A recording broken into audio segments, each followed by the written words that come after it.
My name is Rafał Wojtczuk. I'm from Poland, and I will speak about academic tools and real-life bug finding in win32. Some info about me. Well, as you can see from the slides, the bottom line is The bottom line is I'm interested in very practical aspects of computer security. So you may assume that I won't bore you to death with some theoretical musings. But recently, because of my studies, I came across a few academic tools and papers related to program verification and practical bug finding, and I think they are pretty interesting for security practitioners, so I figured out I will say a few words about them. And the lecture plans go somewhere like this. First, I will take a few words about theorem provers, which are quite fascinating tools and what practical we can do about them. Then I will discuss two powerful academic tools, UQBT and CBMC. And finally, I will concentrate on the code I work on, along with some preliminary results. We will see an example of automatic finding of unexploitable integer overflows in NWWKS DLL.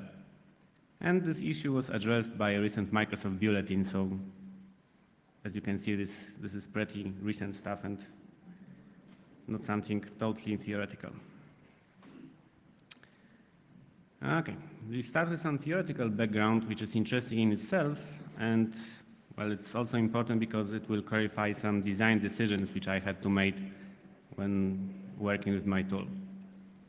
So the fact is that computer programs' behavior can be described by some mathematical constructions, and this is a common way to, well, verify computer programs or attempts to find bugs in them, build some mathematical construction, and then work on it.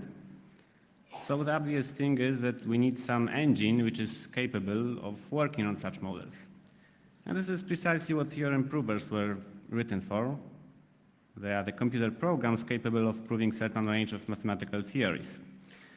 And the basic question is, of course, what kind of theories, what input language they can accept and work on them. So let's have a look at an example. This example will be about a PVS theorem prover, pretty well-established theorem prover. And the first example will be pretty straightforward. Yep.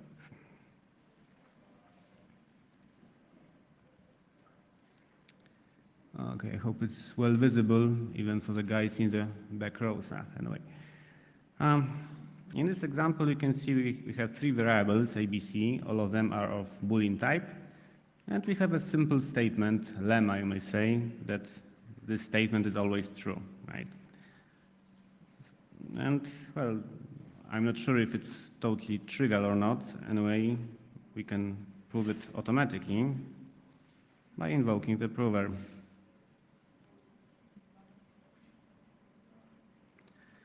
It will take some time. Yes. No. Okay. And it asks us what proving tactics or prover tactics to apply. And it takes some experience to figure out what tactics is most suitable in this case. We can try the default one, grind. And it does its job, doing some default stuff. And the result is QED. So the proof succeeded. Okay, so I hope that was pretty straightforward. Now let's try something more complicated. Let's make some more space. Okay, this time we have n variable, which is of net type, right? So it's an integer. But also we have two variables, f and g, which are of function type. They take an integer as an argument and they return an integer. And there goes the definition of such a term, sum fn. And maybe not entirely clear what this recursive definition means, so let's have a look at something more explicit. Okay, in fact, this definition, sum fn, is sum f1, f2, plus fn, right? And you can see, okay, this really works this way, right? This is a recursive definition. If n is equal to 0, then terminate the recursion, return 0, else return fn plus some f and n minus 1. Okay, so that should be clear. And now we have another lemma, that sum of consecutive squares of consecutive numbers is equal to this expression, right? So again, if we put it simply, if we multiply 6 by this sum, 1 square, 2 square, plus n square, it's exactly this expression. And again, I hope it's not entirely trivial. Such things are usually dealt in, I know, high school or lower years of university. But anyway, again, we can try to prove it almost automatically. Prove invocation. Prove. Try again. No, I will figure it out from the beginning. Okay, and if you remember anything from high school, you should be aware that such equations are proved using induction. So let's do exactly that.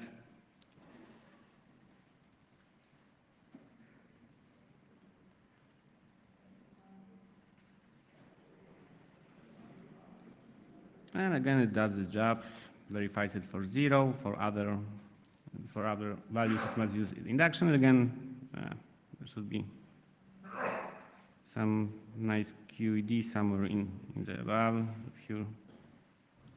Yeah, QED.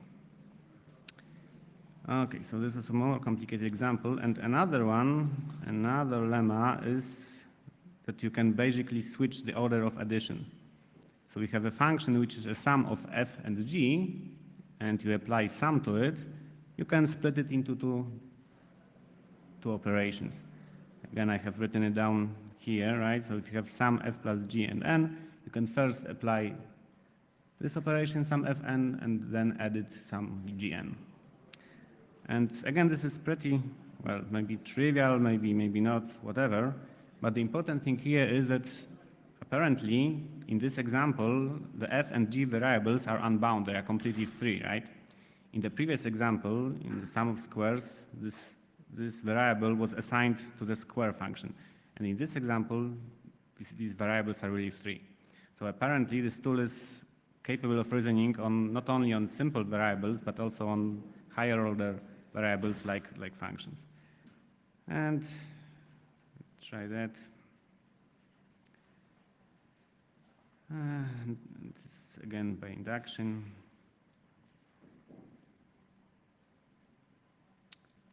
Only the name of the variable changed, but it is truly cosmetics. Blah, blah, blah. Okay. Okay, so this is an example okay, maybe one thing more. If you look at this language that this prover accepts, you can see that, okay, it has variables, it has functions, right? It has conditional instructions and all other stuff. So you may start to imagine that similar tools can be made to accept even a normal program, say, written in some C code. And it should be capable of doing something with that. Okay. There are a lot of different theorem provers. The examples are PVS, Cox, CVS Lite, Simplifier. There are really quite a plethora of them. Well, the first distinction is what level of automation then offer, right? Because in this example, we saw that this tool required us to, well, specify the exact tactics we should be involved in proving these lemmas. So if we imagine that we are dealing with some larger scale programs, which may involve a lot of code, that won't be a good thing if we have to, well, give hints to the prover all the time. So this was an example of interactive prover, and also some of them were designed with high level of automation in mind. And as regards the commercial use, it happens that they are mostly used in integrated circuit design and verification. It simply happens that this integrated circuit has some specifics. It's, well, mostly described during some state transitions. And it happens that in this case, theorem provers can be really employed with some success. Okay, so to sum up, well, if you employ theorem prover to prove some program properties, the way to go is to build some large logic expression and then work on that. The other approach, maybe more straightforward, is model checking, sometimes described as algorithmical verification of a formal system. And again, we built some model, some mathematical model, constructed so that it mirrors the imported properties of the system, but this time the stress is on explicit transitions between program state. So we have a notion of a program state. For instance, it may include the contents of a memory. Then we explicitly state that each program instruction modifies the program state, right? It can modify the memory contents, for instance. And then the model checking, well, sort of runs the program, right? It simulates the execution, and then it tries to, well, visit as many possible states of a program as possible, so to explore the whole state space. Well, again, it sounds like a very straightforward approach, but the problem is that usually, even in simple programs, the state space is too large. It's exponential, in fact. So we run into the problem named state explosion, and basically, it's impossible to visit all of the states. So you do not have full coverage of the program execution. And of course, people have employed very, very crafty ways to, well, get around this problem, but this limitation still is valid. And continuing with theoretics, quite interesting limits which hold when we talk about proving of properties of program. At this point, I should, well, remind you or define what a Turing machine is, but for our purposes, we may simply assume that Turing machine is some abstraction of a computer. So when we say Turing machine, we think computer. And the well-known halting problem is defined. We have a program X and its input, and then we try to create an algorithm. It should be an algorithm, but if there exists an algorithm which can find out whether this given program X loops infinitely. And usually we assume that X runs on a Turing machine, right? And then it turns out that this problem is indecidable, which means simply insolvable. And this is pretty, well, unexpected issue. So that means that our ability to reason about what another program do is very limited, right? I'll say it again, it's impossible to build an algorithm which will take another program as an input, and it will tell us whether it halts or not. So even if you cannot prove that, it should be pretty obvious that, well, proving other properties is also very, very limited. And there are similar theorems lemmas about theorem provers. For instance, there is a lemma that says that first-order theorem prover may loop in a proof calculations for an invalid statement. So again, if you have some theorem prover which employs some algorithm, then if we feed it some statement which is invalid, it may loop infinitely. And okay, this issue is known to many people, but it's important to, well, think of this properly. Again, the issue is that it's impossible to build an algorithm to reason about every program, about any program, right? But that does not prevent us from trying to prove some particular programs, right? Even for undecidable problems, we can employ some heuristics which should work most of the time. And when I say most of the time, it means 99.999999%. The reason being that most of the programs you encounter in real life, say in some operating system components, are really simple, right? They do not employ very complicated constructions. So if you build some reasonably, well, reliable heuristics, it should work well most of the time. And it's important to remember because, well, this halting problem is sometimes quoted on some security lists. And I saw some conversation saying something like that, okay, it's a nice program you're trying to write, but it's impossible, you know. If you can write this program, you can solve the halting problem. So give up, that doesn't make sense to work on it. And the response to such a statement is simply, okay, I don't care if my program works on 99.99% of the input, I'm happy, right? So it's important to really know what the halting problem is about. Yeah, you may wonder, what is the reason that it's impossible to write an algorithm to reason about other program? And it turns out the problem is loops, because loops are the cause of indecidability. Particularly, sequential programs are easy to prove, right? Because if the program is fully sequential, well, it can involve, say some conditional statements, but it does not loop, then it will finish in some finite time, right? There's a limited amount of instruction it can execute. So we can simply enumerate all possible execution paths. It's possible because there is a limited number of them, and then one by one check that in each state some property holds. But we have loops, right? Then when we do not know how many instructions will be executed. So we cannot be sure that we will visit all the possible program states. Okay, so you may ask, what is the way to deal with loops, how to prove properties about them? And the common way to go is to, well, construct a statement named a loop invariant, which is true in each iteration of a loop. And then if you have something like that, you can prove that after a loop exits, some conditions hold. And I intended to show you an example of simple loop proving with a tool named Caduceus. This time it would deal with a simple C program, but as you are a little bit late, perhaps you have time at the end. If there is not much question, I will return to this slide. Okay, another issue is two terms, verification and checking, which should not be confused. Usually by verification, we mean proving all properties of a program as a whole. So it usually requires to have a program specification. You must know what you expect from a program, and then you can prove that this program really does what it was supposed to do. And it's really expensive for many reasons, regardless what tools you use. But there are quite spectacular examples of successful application of such a verification approach, proving the whole of a program. For instance, often quoted example is specification of Java card API in JML, which stands for Java Modeling Language. And then it was possible to prove Java card applets, to prove properties of Java card's applets, which was pretty large achievement. But there is another idea which is pretty much explored recently. Okay, we know that proving program properties is very difficult, expensive, and close to impossible. So maybe the idea is to shift the burden to the code author, right?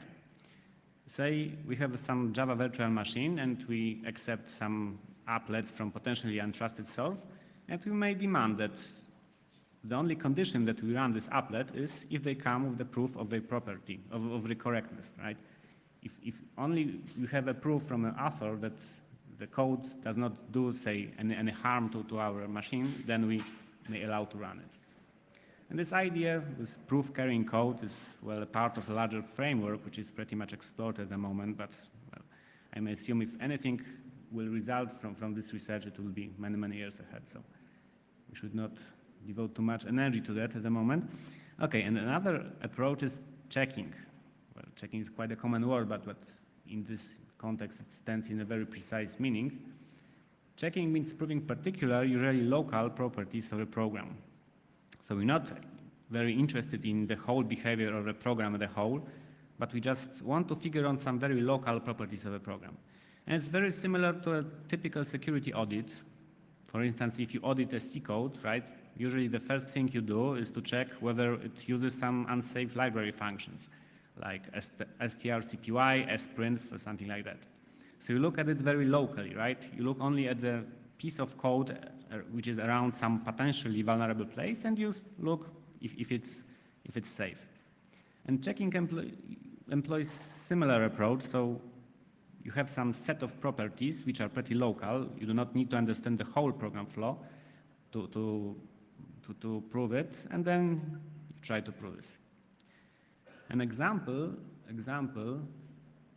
pretty well-known work by a team from Stanford University, which was led by Dawson Engler before he created his own company.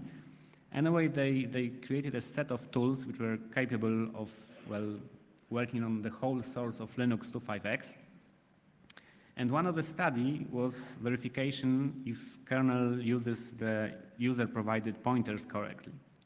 And this is one of the bugs which the tool found almost automatically. We have a system call named sysquotactl, and it takes an argument special, which of course is controlled by a user. And then somewhere in the code, it passes this argument to function lookupbdev. And what this function does, it dereferences this pointer directly here, right?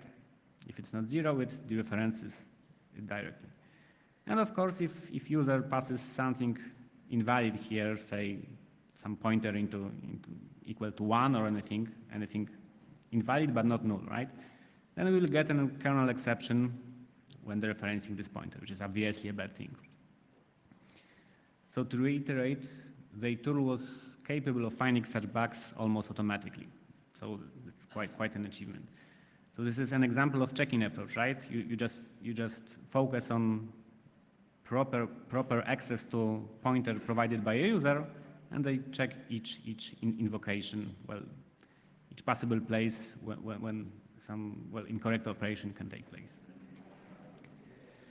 Okay, so from now on we'll focus on this checking approach, checking only particular properties. And the question is what properties to check. And as you can see from the title of the slide, it's a good idea to focus on integer overflows. There are quite a few reasons. First of all, they are quite proliferated today, right?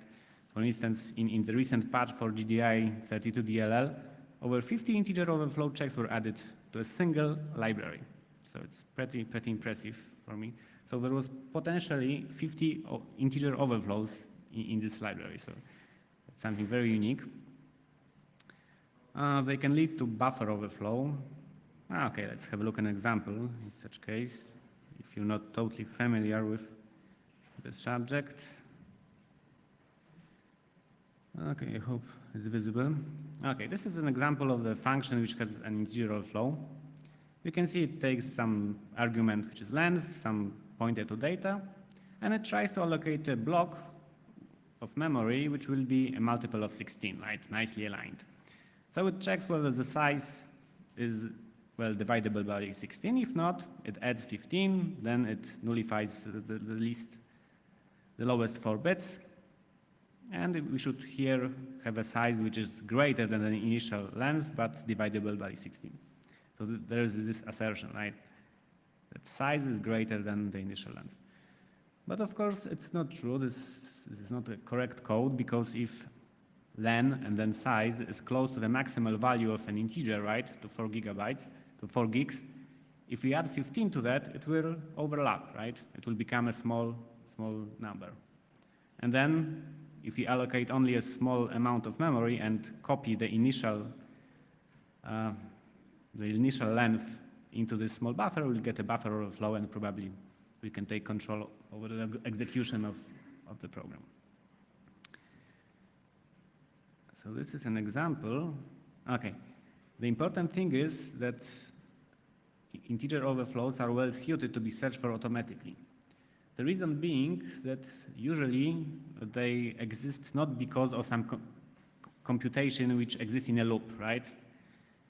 On the contrary, often a typical buffer overflow happens because you process one element of some array in loop, right? And you write some byte of output also in a loop. But in this case, again, at least when we think about integer overflow in buffer size calculation, usually there is no loop involved. And as I said before, loops are a major problem when proving properties of a program, so that's a good thing that we should not care too much of them. And it's time to introduce our first friend, C-bounded model checker. It's a tool which is capable of, proving some properties of C code. And let's have a look how it behaves in this case.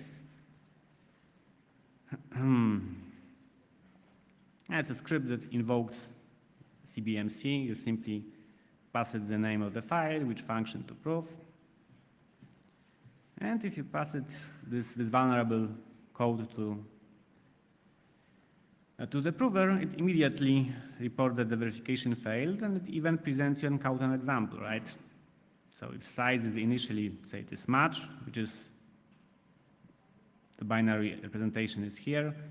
So if you add anything more, add 15 to that, it will overlap. It will become some small number, and then this assertion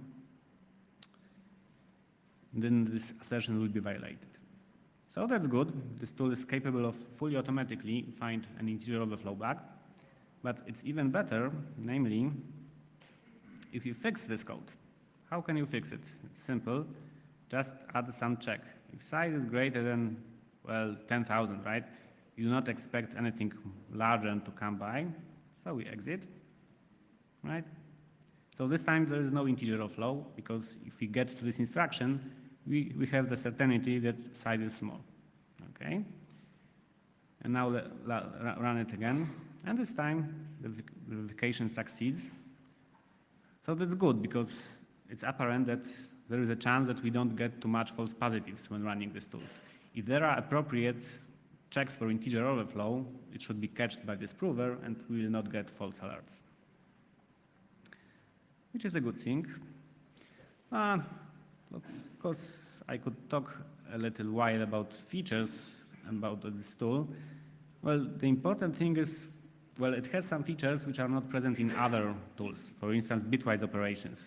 Most of the tools, even which are designed to work on C code, do not feature bitwise operations. Another nice thing, it supports pointer arithmetics, function pointers. Well, it automatically, uses arithmetics with bounded integers, right? So it takes into consideration the fact that during some arithmetical operations, integer can wrap. But again, it's not very good at handling loops. All it can do about a loop is to unwind it a couple of times, right? So see what happens when you run it once, twice, perhaps 3 times, but that's all. It has some limitations, though. First of all, no source code, so the ability to customize it to your needs is somehow limited. Again, it's not possible to specify loop invariants, so invoke some advanced reasoning about loops. But as I said, we don't want to. We simply do not want to prove every loop one by one, because it takes too much time, too much resources. So that's not a big limitation. The biggest problem that I have come across is that it insists that all pointers must point to something allocated, which is a pain. For instance, if you try to prove properties of a library function, which takes which takes some pointer as an argument, right? So at the entry to this library function, you do not know whether this pointer points to anything allocated, whether it's valid or not, and simply CBMC refuses to work on that. So this is a problem. You have to work around that. It's inconvenient. And it has some other quirks like inefficient array implementations, and sometimes it requires really unjustifiably large amounts of memory. Like you prove a C code which is like 10 kilobytes, and it suddenly allocates 700 megabytes of memory to prove it. So it's pretty expensive. Okay, so we know that we want to deal with integer overflows. Now, at least initially, you may restrict to some particular operating system. And of course, initially, the choice is Microsoft Windows. I'm not going to insult your intelligence and to explain why it makes sense to find bugs in Microsoft Windows. Anyway, there is quite well-known paper by Dave Eitel titled "Windows has the lowest TCO," something like that, which is TC0, not TCO, of course. So in quite humorous way, he explains why it makes sense for a security researcher to deal with Windows, not with other operating systems. So if you haven't read this paper, it's high time. An issue which is perhaps not well highlighted is that, of course, Microsoft's binaries come without source, right? But the debugging symbols are available from MSDN for free. And it really, really helps when doing some reverse engineering, or especially when you try to reproduce a vulnerability. Because even if you find something suspicious in a code, and then you try to reproduce that, and if this function is buried very deeply in the function stack, so it may be really difficult to find out what conditions are necessary to trigger this vulnerable function. And if this function is some virtual C++ method, then you may really have hard time even to find out how it can be called. So it's really difficult. But on the other hand, if you know that this function is named something like process NNTP list response from server, or something like that, so then you can safely assume that, well, this part of code is responsible for handling responses from NNTP server, and suddenly becomes very apparent how to trigger this code. And it happens really that these functions in the Microsoft libraries or binaries have really meaningful names, and it's really helpful. So that's another thing. For instance, if you compare to HPX or Cisco, debugging symbols are really helpful here. Okay, so we know that we want to deal with Microsoft binaries, so it turns out that we have to deal with assembly, right? So we have to somehow capture the meaning, the semantics of assembly instruction. Of course, decoding of a single instruction is not a problem, right? Each decompiler, each disassembler does it in many ways. There are a lot of disassemblers available. But the trick here is that we need a convenient representation of each assembler instruction in order to, well, employ some analysis later on. As all operating system components are written in C, C++, where we are speaking about Windows 2000 and Windows 2003 at most, not Vista or higher. So we know this is a C or C++ code, so it is important to recover some higher level construction, right? Like, local variables, function boundaries, things like that, everything that comes with C. So not only we need to deassemble the library, the code, but also we need decompilation, right? And by this term, I mean really recovering almost all the properties of the source, which is important if you want to conduct some deep analysis. And the problem is there is no good decompiler available publicly, at least not a decompiler which was written precisely for this purpose.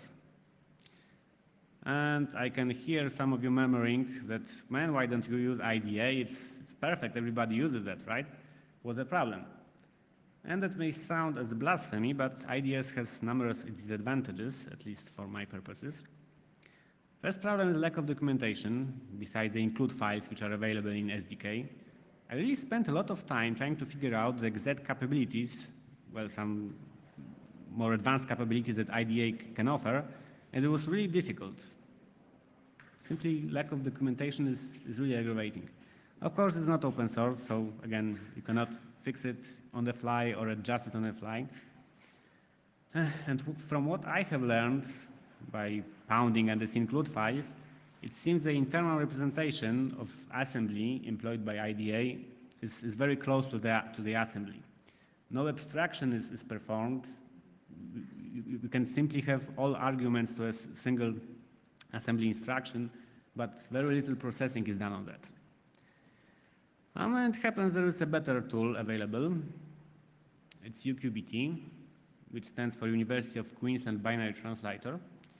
The funny thing is it was not created with an idea of some binary analysis or security implications of any way. The goal was a translation of binary written for one platform into another binary for entirely different platform. So say you have a Spark binary running on Solaris, and you want to convert it into a Pentium binary running on Intel on Linux. And of course, maintaining the same semantics of the program. And it happens, this tool is capable of quite a few tricks which resemble this. In the distribution, there are numerous examples which show the original Spark program and then translated Pentium program, and that they prove that they do the same thing. And as you may imagine, if you want to translate binary from one architecture into another, you have to decompile it. You have to really know what this binary does, what is the semantic of the program.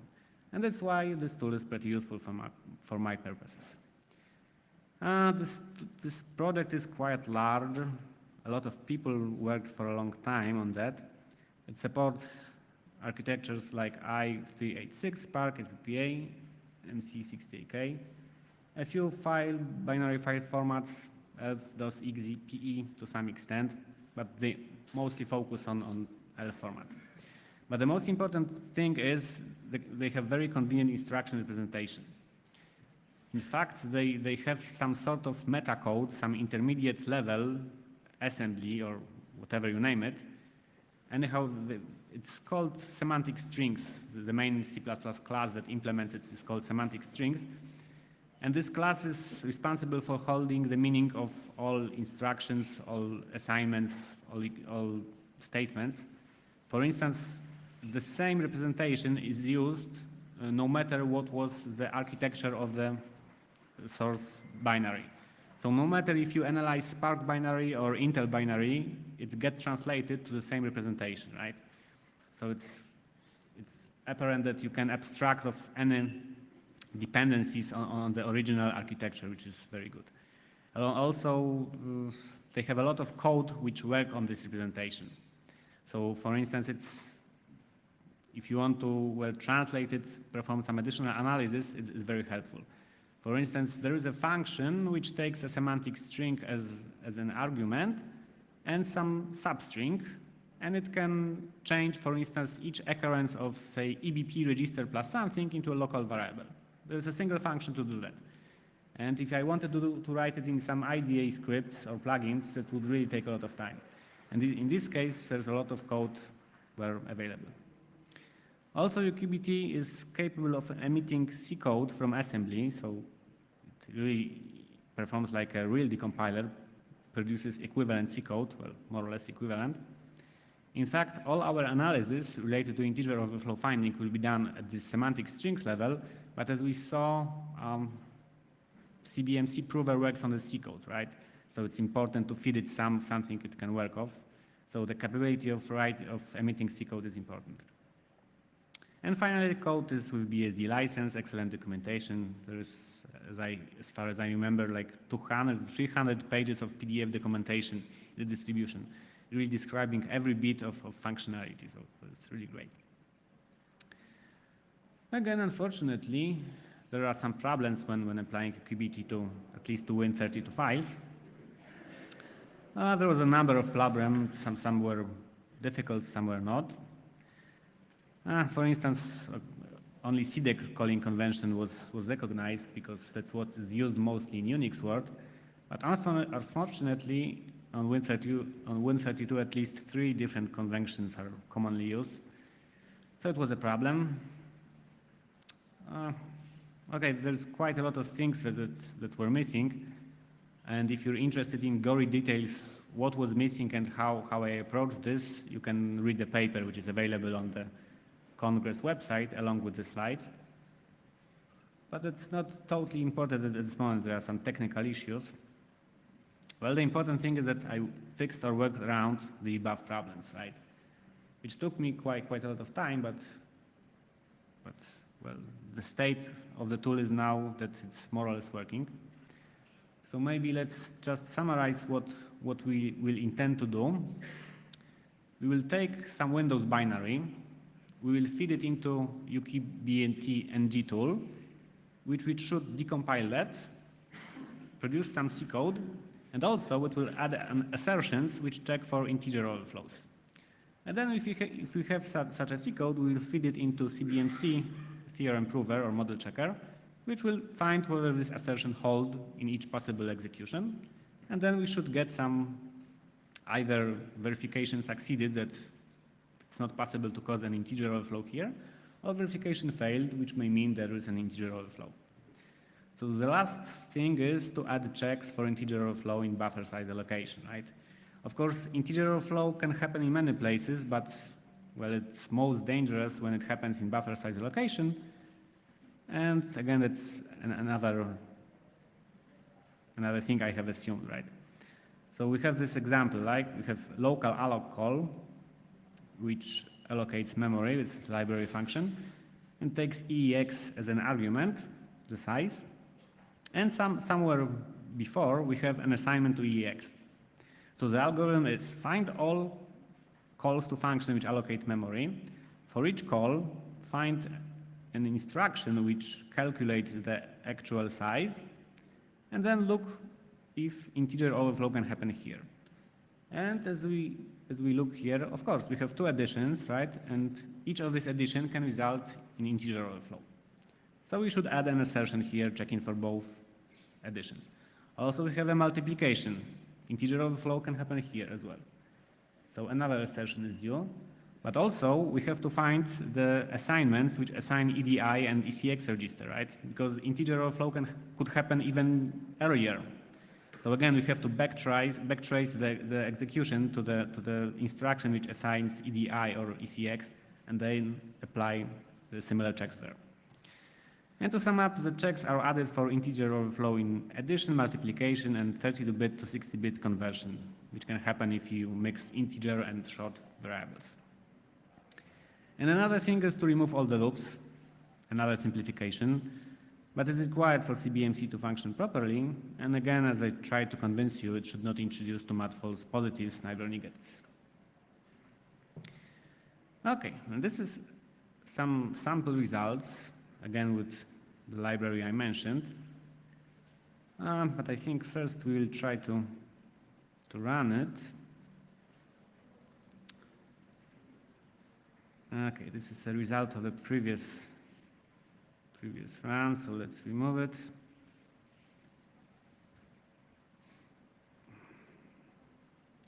Okay, this is an invocation of the tool. Yeah, some flags, it takes the binary as an argument, and mercifully I will suppress the errors. Okay, so we can run it. It will take, do I know, 30 seconds, something like that.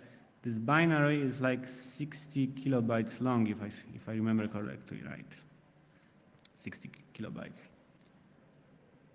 And it will create like 200 functions. 200 functions. So it may take some time.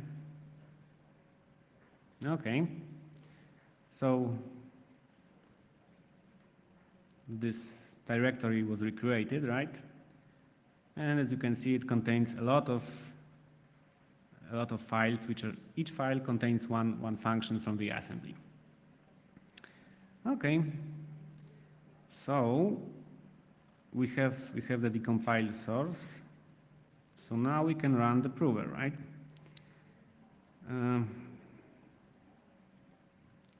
This is the command, that script that runs the prover.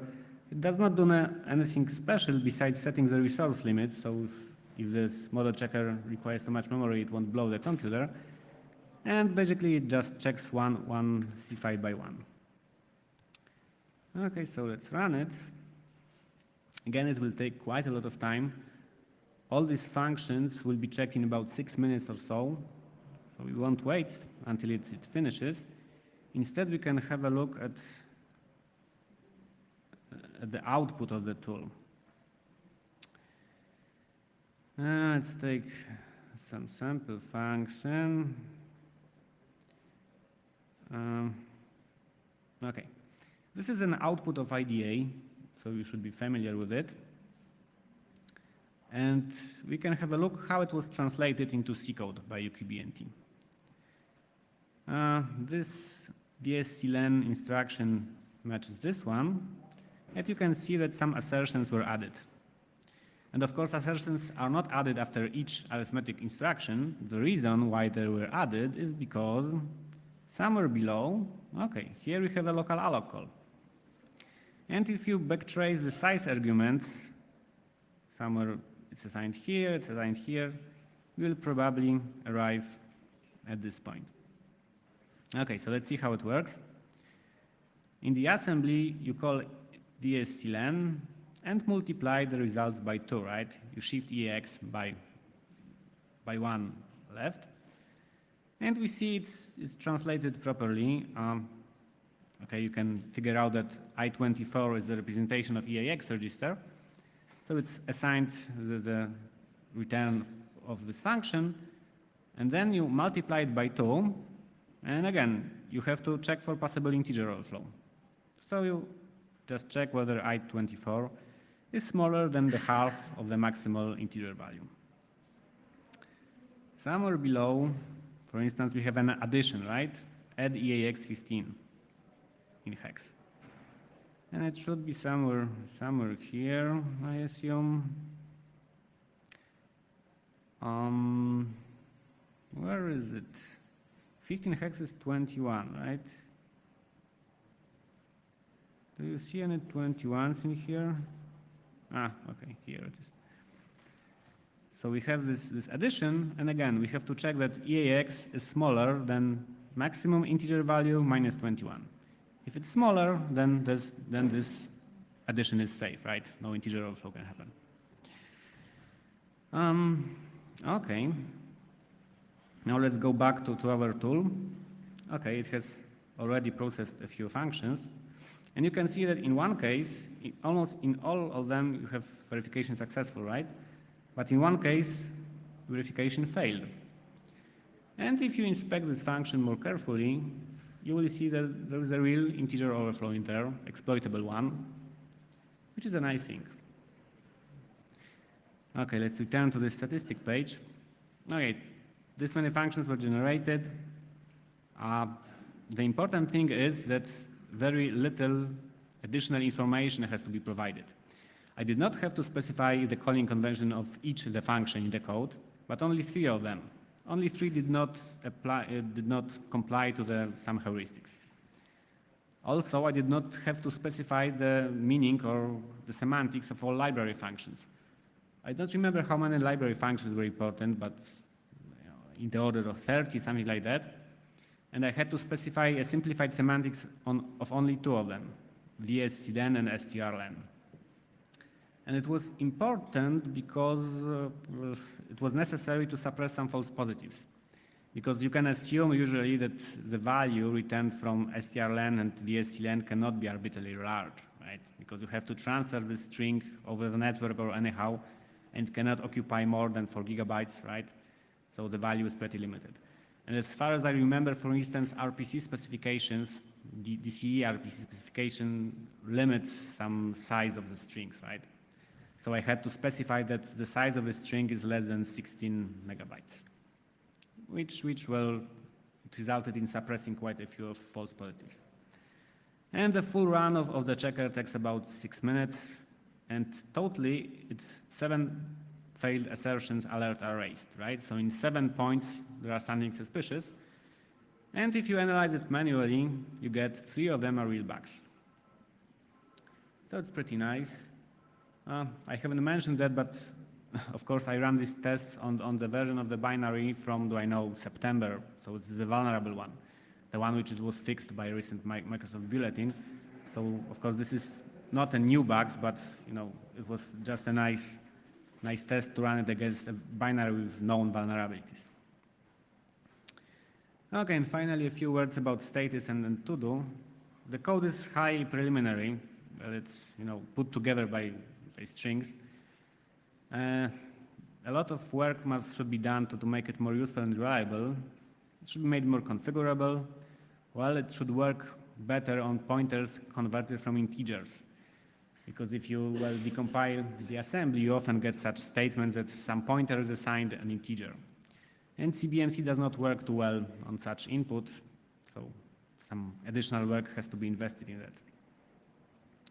Better, type recovery. So if there are some classes or struct constructs in the C code, it would be nice to recover them because it will make the analysis more reliable.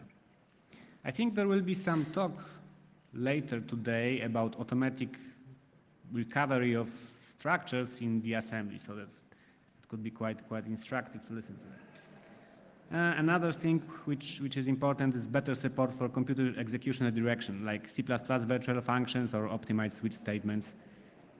Because again, in such case, it may be hard for a model checker to grasp correctly the execution flow. And some simple things could be added, like detect integer underflows in memcpy length, because currently I only check for overflows in memory allocation. And another thing is that integer underflow can happen in memcpy, calculation of the length, right? And this is some complementary issue, but it could be added pretty straightforward way. And of course, the ultimate goal is apply it to many binaries, find really 0 days, have fun. That's the main goal. Okay, I think we have time for a few questions.